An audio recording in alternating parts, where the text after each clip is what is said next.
Ladies and gentlemen, welcome back to another deep dive into the world of Demon Slayers. In this video, we're going to discuss the strongest Demon Slayer's demon brother, Inosuke's demon father. But that's not all. We'll also uncover the secret goodness in an upper moon. Additionally, we'll explore the entire history of demon moons, including fascinating stories from bonus materials that 99% of you might not be aware of. So, ensure you stay tuned for all of that. Now, if you're a fan of demon-centric content, don't forget to show some love by smashing that like button. And if you haven't already, hit the subscribe button and ring that notification bell so you won't miss any future Demon Slayer videos just like this one. But before we get into the exciting stuff, let's start by understanding how the 12 demon moons are organized. They are divided into two groups: 6 lower moons, each marked with a number in one eye, and 6 upper moons, each bearing numbers in both eyes. Right beneath upper moon 6, you'll find lower moon 1. As you might guess, the strength gradient goes from the weakest at lower moon 6 to the most potent at upper moon 1. To keep things engaging, we'll begin with the weakest and work our way up to the strongest. So, expect the video to become progressively more thrilling as we approach the end. Don't forget to stick around. Let's kick things off with lower moon 6, who used to be Kyogai, known as the Drum Demon. Kyogai's story is a tragic one. He gradually lost his ability to feed on humans, which led to Muzan's disappointment and the revocation of his title as Lower Moon 6. This marked his failure as a demon moon. In an attempt to find his purpose, Kyogai turned to writing. However, his works were met with harsh criticism, and he was repeatedly told that his writing was boring and trash. Unfortunately, Kyogai's response to the criticism was violent, as he resorted to using his demon powers to kill one of his critics. This failure in writing added to his list of shortcomings. Throughout his life, Kyogai had been bombarded with messages of inadequacy, constantly being told that he wasn't good enough. But here's where it gets interesting. Among all the people he encountered, it was Tanjiro who saw value in him. Tanjiro praised Kyogai, recognizing the impressive nature of his blood demon art. This recognition touched Kyogai deeply. He asked Tanjiro if his power was genuinely strong, and Tanjiro confirmed its strength. This validation from Tanjiro meant the world to Kyogai. It was a stark contrast to the constant belittlement he had endured throughout his life. As Kyogai faded away, he shed tears, reflecting on how his life might have taken a different turn if he had been surrounded by people who recognized his worth earlier on. Now, let's delve into Kyogai's remarkable powers. He possessed the unique ability to manipulate his drum house, using the drums scattered all over his body. These drums allowed him to perform various feats. For instance, he could make the house rotate in different directions: left, right, forwards, and backwards. Furthermore, he could use the drum on his chest to create a devastating claw attack, and the drum on his back enabled him to teleport into another room. By increasing the speed of his drumming, Kyogai could enhance the rotation speed and the number of slashes produced when he unleashed his claw attack. I must admit, along with Tanjiro, I was thoroughly impressed when I witnessed Kyogai's drum powers in action. Moving forward, the newer Lower Moon 6 was named Kamanue, succeeding Lower Moon 5, Rui, after Rui's demise. Muzan summoned all the lower demons, including Kamanue, and was visibly infuriated by their perceived weakness. Surprisingly, Kamanue became the first Lower Moon that Muzan decided to eliminate, not for talking back, but for merely thinking back. Muzan possessed the ability to read people's thoughts, provided he had given them his blood, and they were within his invisible range. Consequently, Kamanue met his end before Muzan turned his attention to the remaining lower moons. Unfortunately, Kamanue's unique powers remained undisclosed, as he perished before we could witness his capabilities. Our next character is Lower Moon 5, Rui, the captivating Spider-Man demon with a tragic backstory. Rui was born with a frail body, unable to run and struggling even to walk. His life took a significant turn when Muzan transformed him into a demon, granting him a strong body. However, this transformation came with a gruesome condition. He had to consume humans and avoid sunlight at all costs. Rui's parents, while initially desiring a strong body for their son, were devastated by the realization that he had started killing humans. Despite his violent actions, Rui was profoundly moved by a story he heard. One where parents sacrificed their lives to save their drowning child. This tale ignited a yearning within him for that kind of bond, a genuine, self-sacrificing bond. However, His parents' response was quite the opposite of what he had hoped for. They attempted to take his life. Consequently, Rui killed them and embarked on a quest to find true bonds.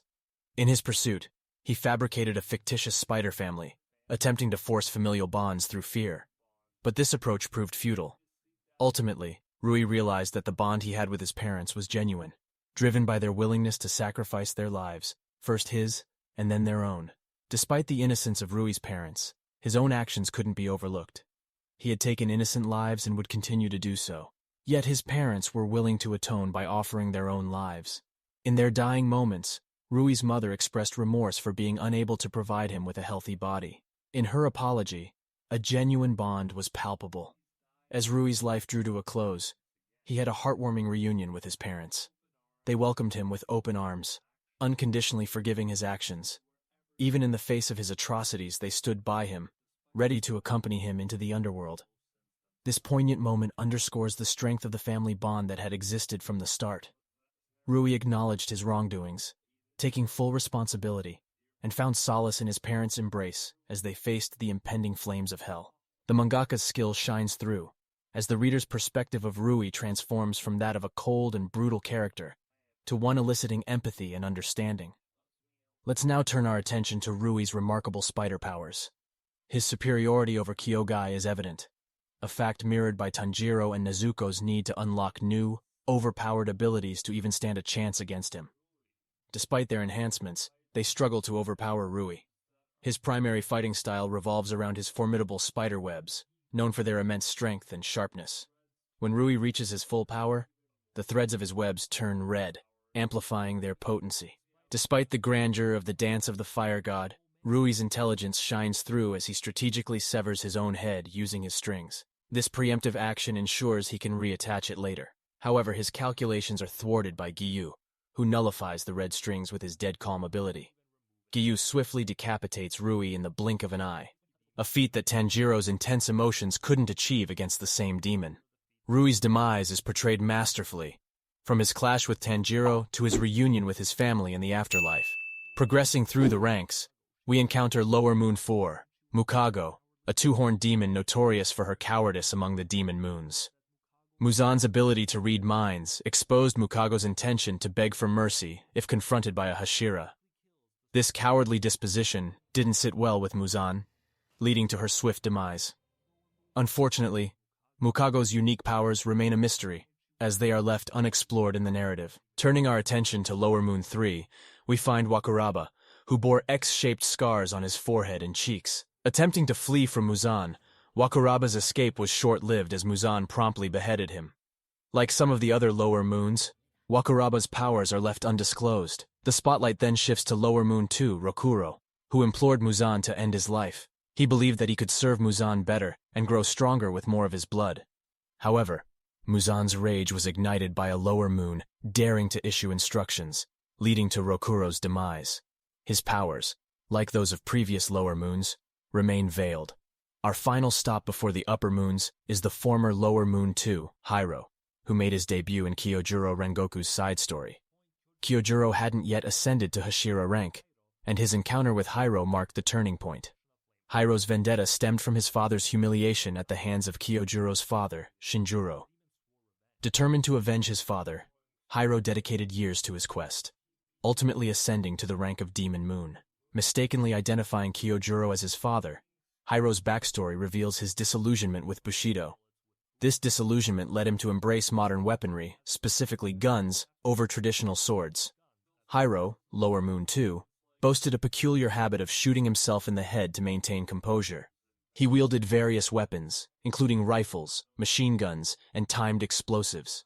His blood demon art granted him mastery over shadows, enabling him to manipulate them in novel ways. Shadows served as repositories for his weaponry, which he could retrieve at will.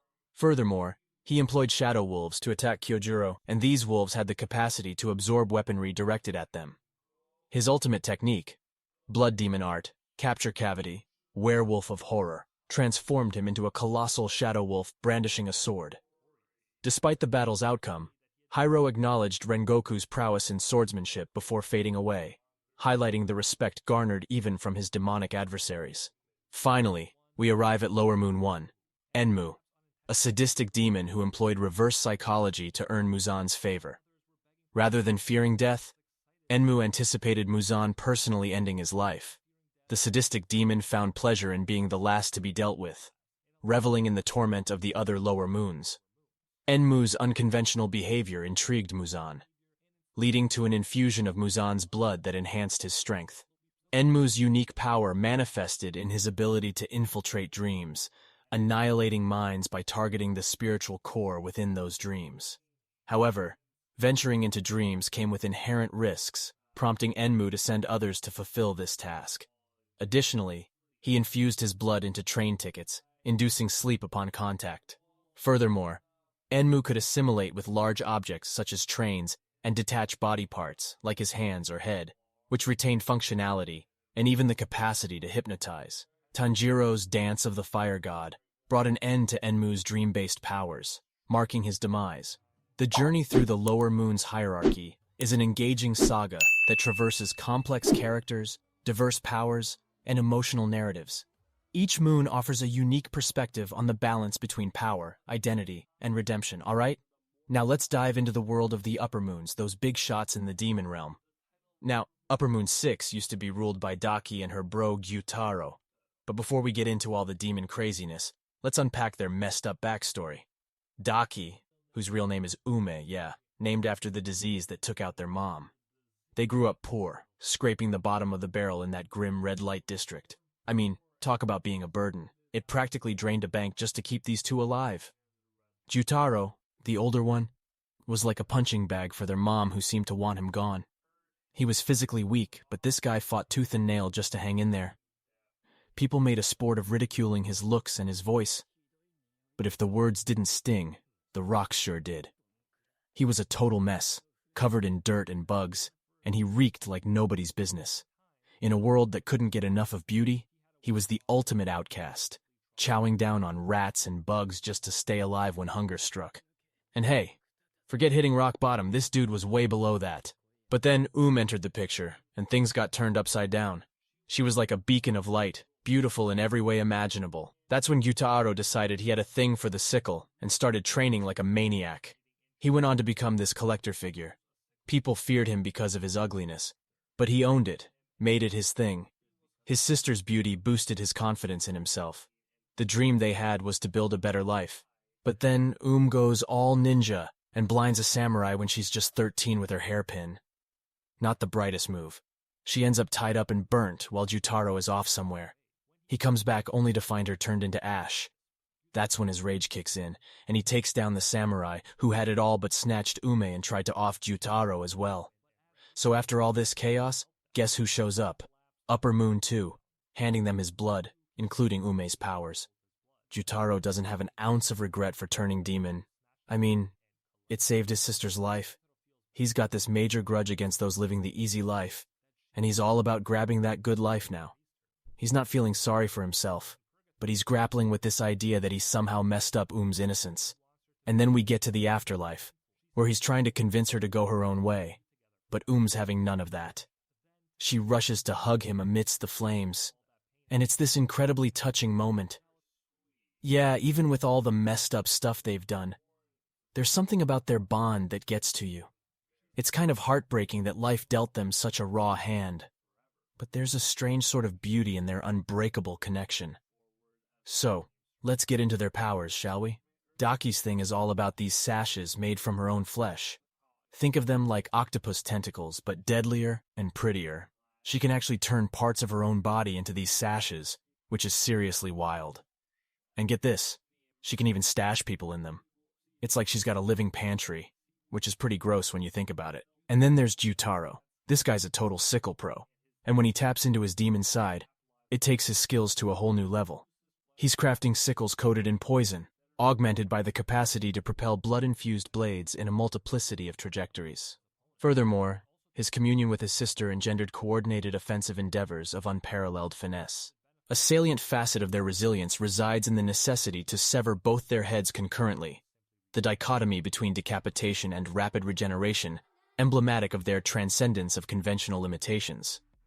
However, despite the duo's multifaceted might and their prodigious endeavors, their ultimate downfall transpired. This denouement was predicated upon a collective endeavor, an amalgamation of the Hashira, intrepid demon slayers, the intervention of an overpowered demon sister, the fortitude of supportive wives, and a modicum of serendipitous fortune. The summation of these factors culminated in a precarious victory, teetering upon the precipice of defeat. The narrative of this particular arc occupies an elevated echelon within my personal hierarchy of preferences, its allure and resonance heightened by the nuanced characterization of Daki and Gyuta Aro as complex and captivating adversaries.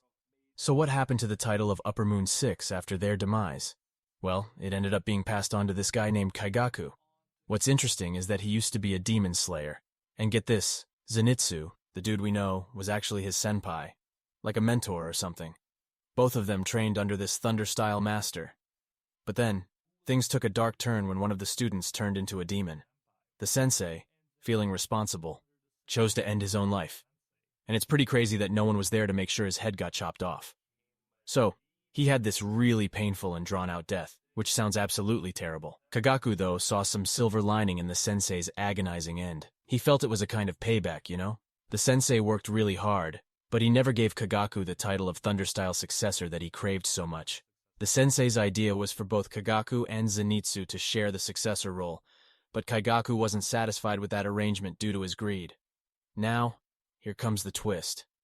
When Demon Blood got into the picture, it supercharged Kagaku's Thunder style, making him seriously powerful. But even with all that newfound strength, he couldn't best Zenitsu.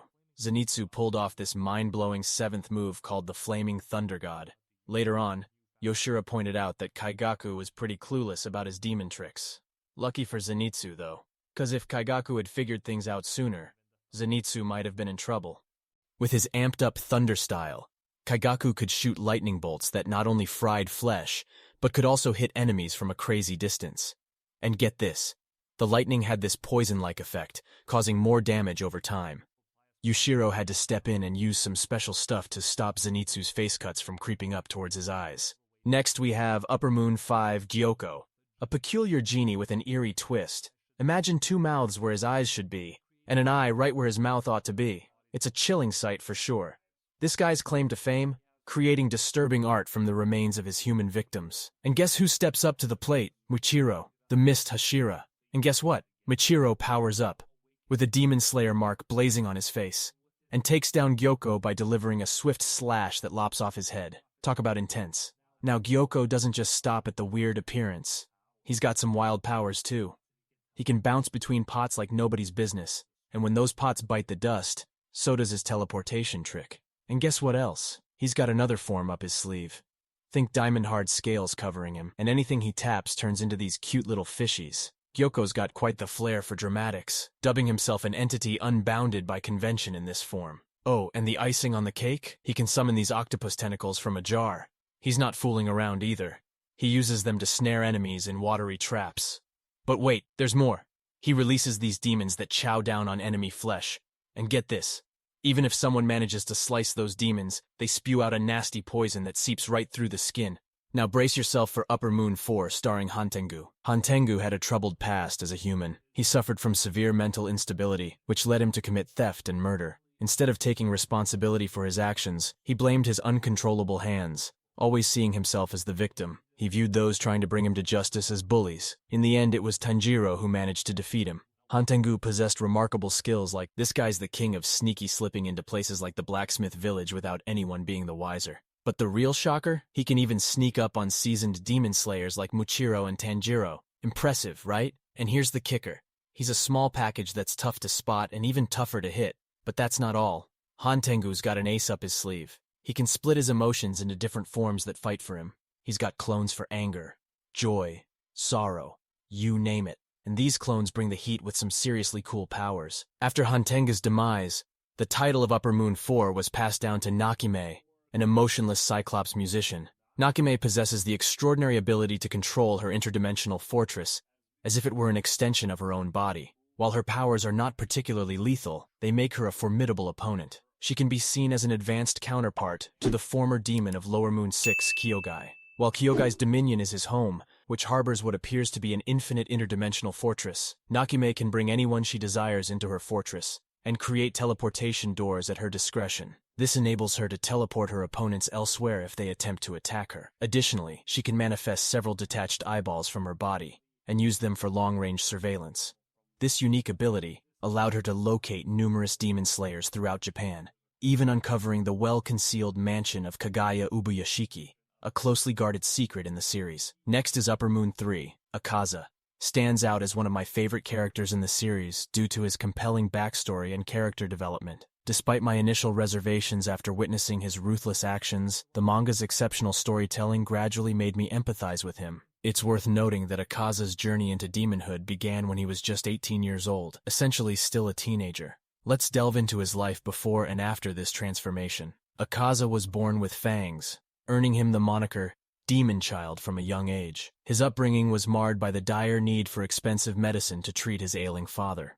This financial burden forced Akaza into a life of theft as he resorted to stealing to cover the medical expenses. The tattoos adorning his demon body were a grim testament to his past transgressions, originally inked as punishments for his juvenile pickpocketing exploits. The turning point came when Akaza, at the tender age of 11, defiantly faced a threat of having his wrists severed as a consequence of his criminal activities. He boldly accepted this punishment, confident that he could still utilize his feet for pickpocketing. However, tragedy struck when he received the devastating news of his father's suicide. His father's final wish was for Akaza to lead an honest life, free from the guilt of ill-gotten gains. Akaza never considered his father a nuisance. In fact, his father was his unwavering source of motivation. He would have endured any suffering for his beloved father, even if it meant 100 years of torment. Akaza's path took a remarkable turn when he crossed paths with Keizo, a martial arts master known for his bare-fisted combat prowess. Despite Akaza's criminal status, Keizo extended his benevolence by taking him into his home.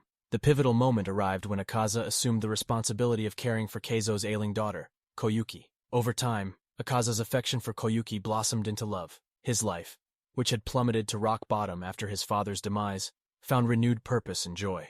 Akaza's compassionate nature extended to those in poor health, and he abhorred apologies from those afflicted by illness. He viewed helping others as his duty, not a burden. When Koyuki, now in better health, invited Akaza to watch fireworks, he selflessly chose to remain by her side, promising to attend the spectacle in the years to come. Akaza's altruism deeply moved Koyuki, evoking tears of gratitude. In a twist of fate, Akaza discovered the martial arts dojo's inheritance was destined for him, a place where he had sought refuge and redemption. His sensei, Keizo, offered him both the dojo and the hand of his daughter in marriage. For Akaza, bearing the indelible marks of a criminal, this future appeared inconceivable. Yet, against all odds, he was promised more happiness than he could have ever imagined. However, this newfound happiness was tragically short-lived. While Akaza was away, his sensei and fiancé fell victim to poisoning orchestrated by jealous rival martial artists. Their sinister actions stemmed from their inability to defeat Sensei Keizo or Akaza in fair combat. Additionally, a rival dojo's heir, in love with Koyuki, fueled their malice toward Akaza's impending marriage to her. Once again, Akaza found himself unable to protect those dearest to him, breaking his solemn promise to safeguard his fiancée for a lifetime. Driven to avenge this profound loss, Akaza launched a relentless assault on the rival dojo responsible for the poisoning. In a gruesome display of his power, he slew 67 swordsmen with his bare hands. The extraordinary events of that night, initially considered fictitious, remained concealed for 3 decades before being purged from historical records. Muzan's appearance marked a pivotal moment in Akaza's existence. Stricken by despair and no longer desiring life, Akaza was transformed into a demon, his memories erased. Paradoxically, even as a demon, his resolve for strength remained unyielding. Remarkably, he abstained from harming women and gradually regained his emotions, returning to his original self. Although he could have continued his battle against Tanjiro, he chose an honorable death, seeking redemption in the afterlife. Tragically, his actions barred him from reuniting with his beloved in heaven. Nevertheless, Akaza passed away content, secure in the knowledge that their love endured eternally. Next we have Doma, known as Upper Moon 2, was an eccentric cult leader demon with striking rainbow-colored eyes. He was destined to lead the Eternal Paradise cult from birth, but his upbringing was far from ordinary. His father engaged in romantic affairs with female cult followers, leading to a tragic turn of events when Doma's mother fatally stabbed him and then took her own life using poison. What's peculiar about Doma is that he showed no emotional response to his parents' deaths. Even before his transformation into a demon at the age of 20, he seemed impervious to human emotions. As a demon cult leader, Doma had a dark side. While there's no evidence to suggest he engaged in romantic relationships with his cult followers, he did something even more sinister. He consumed them. He also played a role in turning Jutaro and Daki into demons. His path crossed with Inosuke, a pivotal character in this tale. Inosuke's mother sought refuge in the Eternal Paradise to escape an abusive situation, effectively making Doma a sort of demonic stepfather to him. Surprisingly, Doma had no intention of consuming Inosuke's mother. She was not only beautiful, but possessed a magnificent singing voice. However, when she discovered Doma's grisly dietary habits involving other cult members, she fled, leaving her baby son Inosuke on the brink of a cliff. Doma assumed the child's fate was sealed, but Inosuke, displaying incredible resilience, survived in a manner reminiscent of the Jungle Book. One of the most critical turning points in Doma's story was his encounter with Kanai Kocho, the flower Hashira. This marked the beginning of his downfall. Kanai's sister, Shinobu Kocho, the insect Hashira, embarked on a quest for vengeance. She ingeniously poisoned herself over time, allowing Doma to consume her. This poison weakened him significantly, making it possible for Kanai and Shinobu's adoptive sister to ultimately defeat him. With some assistance from Inosuke, Doma possessed unique demon abilities. He could create ice and frost by utilizing his own flesh and blood, aided by two fans to channel his powers. Furthermore, he could craft ice clones of himself to fight on his behalf. His most formidable attack involved summoning a colossal bodhisattva statue made entirely of ice. This statue not only attacked his enemies, but also emitted a deadly cold air capable of freezing opponents solid. However, his hesitation in using this potent ability, coupled with the debilitating effects of Shinobu's poison, ultimately led to his defeat. And finally we have Kokushibo, the most formidable Upper Moon 1 demon, once bore the name Michikatsu Tsugikuni, and held the significant distinction of being the brother of Yoriichi Tsugikuni, a name that reverberates through history as one of the most potent demon slayer ever existed. However, before delving into the intricacies of Kokushibo's transformation into a demon and his subsequent ascent to Upper Moon 1, it is imperative to understand the motivations and circumstances that paved his path. Intriguingly, Michikatsu Tsugikuni was not always the formidable demon he became. In his mortal days, he was a demon slayer, tasked with combating the very entities he would later align himself with. Michikatsu's journey into the world of demons, akin to his brother Yoriichi's, was shaped by a potent combination of ambition,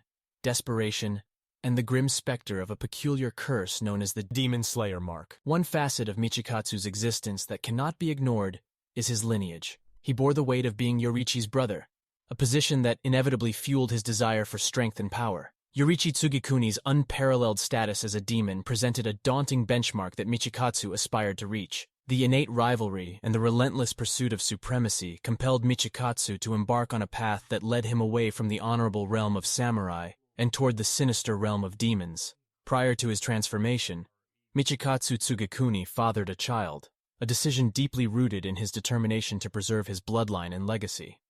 The continuity of his lineage was of paramount importance, ensuring that his descendants would carry on his name and potentially inherit his aspirations for greatness. Among those who would carry his legacy forward was Hashira Muichiro Tokito, a descendant who would play a pivotal role in the future.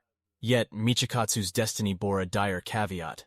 Those marked by Demon Slayer mark were fated to meet an untimely demise, typically succumbing before reaching the age of 25. This ominous foreboding loomed over Michikatsu's existence, casting a shadow of mortality that fueled his sense of urgency. The inexorable march of time weighed heavily upon him, propelling him toward a drastic and perilous solution, embracing the life of a demon. In embracing the path of a demon, Michikatsu Tsugikuni sought not only to defy the cruel fate imposed by the Demon Slayer mark, but also to transcend the formidable power of his brother Yoriichi. He believed that becoming a demon would provide him with the strength required to surpass Yoriichi's might and establish himself as the ultimate force among demon slayers.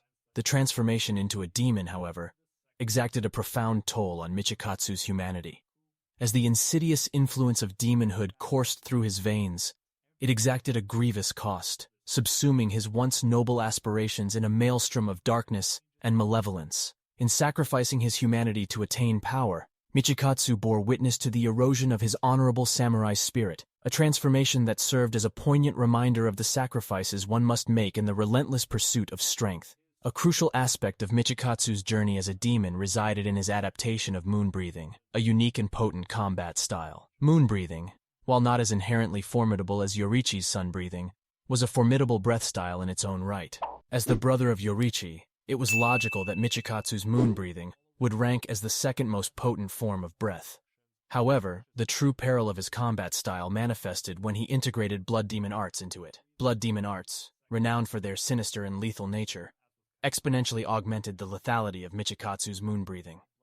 Each slash he executed with his sword unleashed a barrage of crescent moon-like blades, each varying in size and length.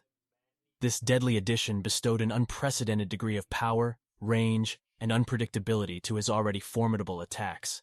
Kokushibu's weapon, his sword, bore unique characteristics that set it apart from conventional weaponry. Crafted from his own flesh, it bore the eerie adornment of multiple eyes. This macabre feature not only served as a testament to the depths of his transformation, but also granted him an uncanny range of vision. The fact that the sword was composed of his own flesh added an additional layer of resilience and adaptability to it. It could regenerate when damaged, and even change its form, extending its length or altering its structure to suit his combat needs.